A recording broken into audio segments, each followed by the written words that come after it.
أعزائي التلاميذ السلام عليكم ورحمة الله وبركاته. Nous allons passer au deuxième chapitre concernant la formation des roches sédimentaires. كيف تتشكل صخور الرسوبية. Les roches sédimentaires dans la nature se présentent sous forme de strates. إذا الصخور الرسوبية تظهر في الطبيعة على شكل طبقات على خلاف الصخور الصهارية التي لا نستطيع ملاحظة تطبق أو طبقات. Donc les roches, par exemple les roches magmatiques, ici le granit de Tafraout, on ne voit pas la stratification, on voit pas les strates. Donc ce sont des roches magmatiques, صخور صهارية.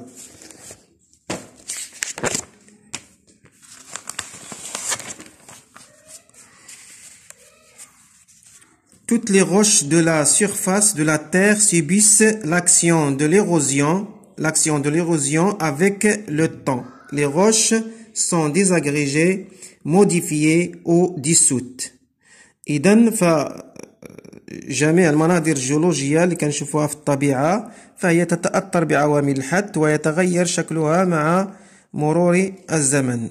Donc, quels sont les différents agents de l'érosion? ما هي مختلف عوامل الحت?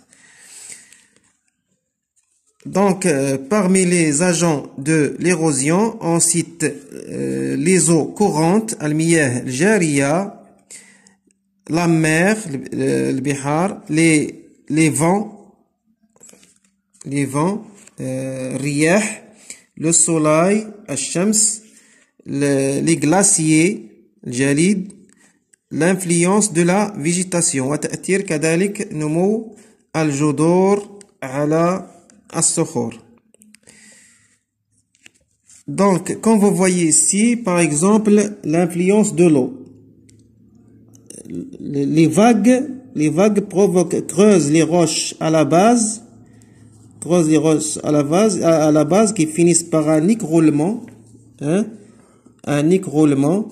إذن فالأمواج أمواج البحر تلتطم بالصخور وتحدث مغارات. هذه المغارات تتشقق وتنهار فيما بعد ونتحدث عن ركامات الجرف. كذلك هناك عامل آخر اللي هو عامل الرياح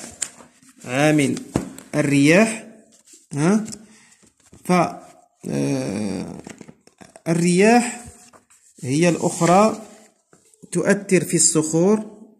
تلاحظون هنا منظر جيولوجي يبين تأثير الرياح على الصخور.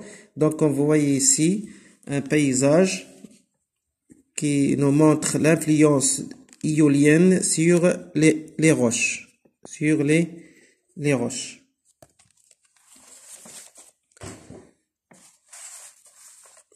Donc, on va distinguer l'érosion mécanique et l'érosion chimique. On distingue l'érosion mécanique et l'érosion chimique. Pour l'érosion mécanique, exemple, l'action des vagues, comme on a cité, qui va provoquer, fragmente les roches du littoral.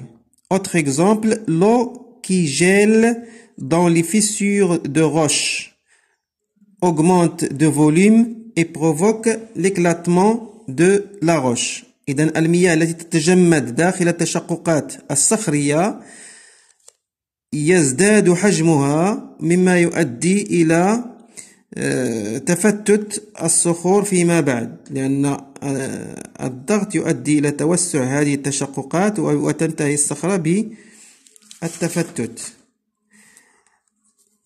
L'action de l'eau des pluies sur l'argile ou marne facilement sont transportées en suspension dans l'eau. Cela explique les ravinements caractéristiques observés sur les terrains. Et on va voir ici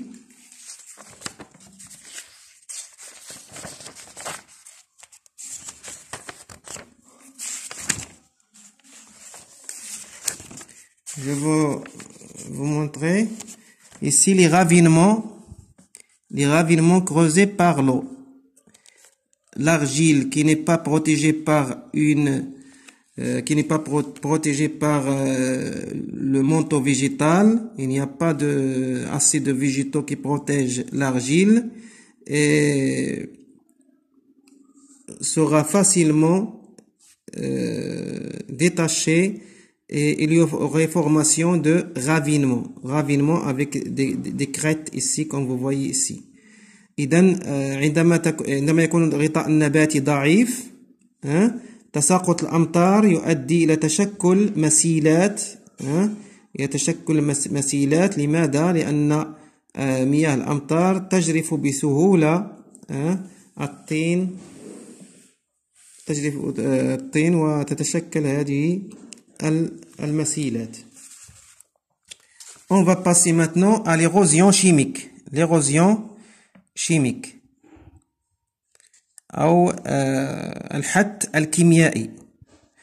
L'eau de pluie qui contient du dioxyde de carbone transforme les calcaires en substances solubles. Cela explique la formation de diaclases, des grottes. La réaction chimique étant réversible, cela explique aussi l'apparition de calcaires sous formes différentes, des stalactites, des stalagmites, travertins, etc. إذن مياه الأمطار تكون محملة بثاني أكسيد الكربون مما يزيد من حموضتها، فهذه الحموضة تؤدي إلى ذوبان الكلس، وذوبان الكلس ينتج عنه تشكل مغارات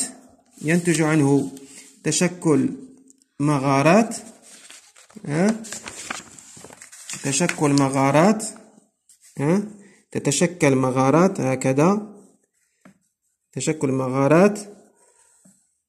وبما أن تفاعل بين المياه الحمضية والكلس هو تفاعل عكسي، فقد ينتج عنه تشكل كذلك ما يسمى بالصاعدات والهابطات، هذا ما يسمى بالستالاكتيت et les stalagmites.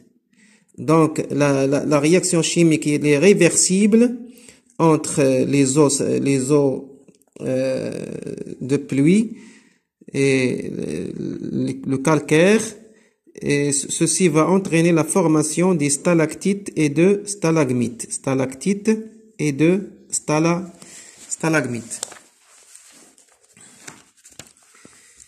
L'érosion biologique, comme par exemple l'éclatement des roches par le développement des racines des végétaux, le creusement des terriers par certains animaux. Donc, comme par exemple l'éclatement des roches par le développement des racines. نمو الجذور هو الآخر له تأثير على الصخور، فهو يحدث تشققات في الصخور وبالتالي يؤدي إلى تفتتها. كذلك بعض الكائنات الحية تقوم ببناء مأواها داخل الصخور مما يؤدي إلى تشقق الصخور وبالتالي حت هذه الصخور. Aussi on parle de la transformation du granit sain en arène granitique. Un massif granitique présente de nombreuses fissures, les diaclases par lesquelles l'eau de pluie va s'infiltrer. L'eau provoque alors une transformation chimique des minéraux qui composent le granit. Donc, l'altération des minéraux de granit transforme la roche cohérente à une roche friable, puis à une roche meuble. إذن فالصخور الجرانيتية تتسلل عبر تشققاتها مياه الأمطار هاد مياه الأمطار تتفاعل مع بعض المعادن الأقل صلابة والأقل مقاومة، تتفاعل مع هذه المياه الحمضية فتتفتت وتتحول إلى طين، مما يؤدي إلى تفتت الصخرة ككل وتحولها إلى ما يسمى برملة جرانيتية. رملة جرانيتية، une arène granitique se transforme en arène granitique في نهاية المطاف. أعيد، الصخور الجرانيتية كما تلاحظون هنا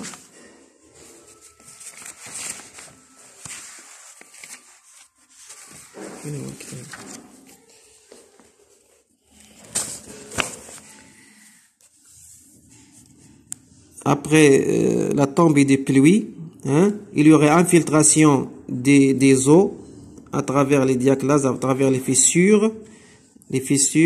Il y a influence, ces eaux vont influencer les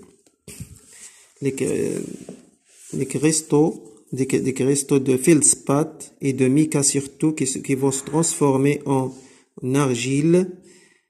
Et après, il y a des dislocations de la roche et va se transformer en arène granitique. Finalement, la roche granitique va se transformer en arène granitique. Et à la prochaine vidéo.